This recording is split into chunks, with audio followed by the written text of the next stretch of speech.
Hey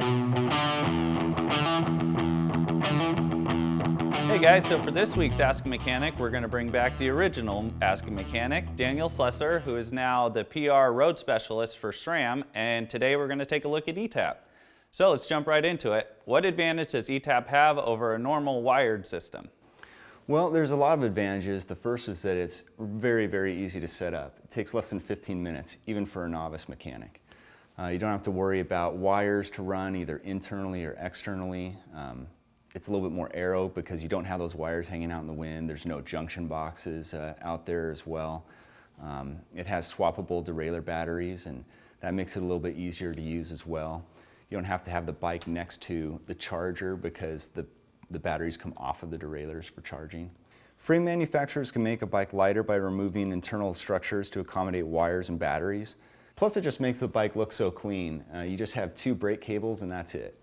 Okay, so speaking of brake cables, are you guys working on an eTap system to accommodate your new hydraulic road brakes? Yes, it's currently in development. So obviously SRAM's dedicated one-by-road groups have been a huge hit with cyclocross racers everywhere, and I'm sure they're wondering if they're going to have access to eTap. So can you run eTap as a one-by system?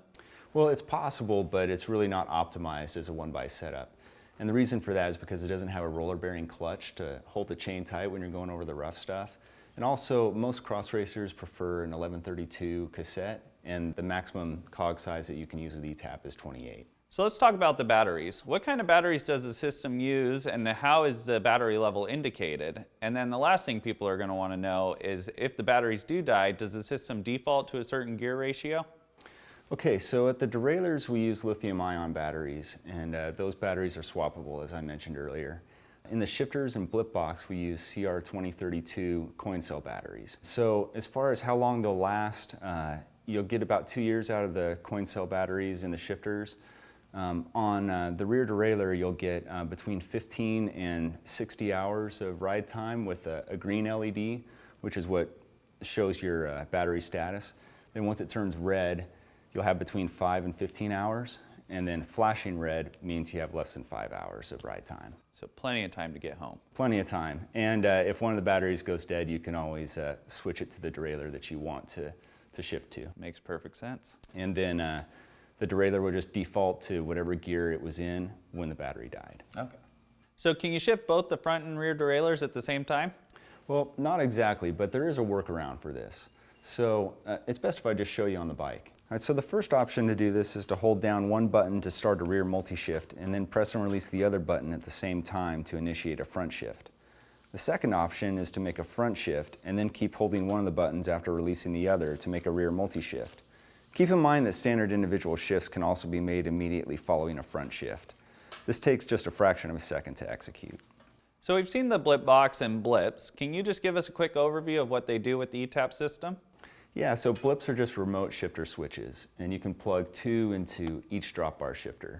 The blip box is a shifter that's made for aero bikes, and you plug 4 blips into that. 2 for the base bar and 2 for the aero extensions, and this is what they look like. Real simple. So the last thing I'm sure people will want to know is, with the eTap system, is there any major precaution they need to take to clean and maintain the system? So it's been tested to withstand pressure washing and chemicals just like our mechanical derailleurs.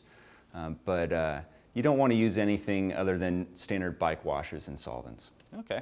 Well, thanks a lot, Daniel, for coming out and joining us again today. And I'm sure people are really excited about getting eTap on their bikes and seeing it on the road. Yeah, it's been a pleasure to be here. It's great to be back with my friends at Arts and be on Ask a Mechanic again. Absolutely. If you want your question asked on Ask a Mechanic presented by Art Cyclery, send your inquiry to webletters@competitorgroup.com.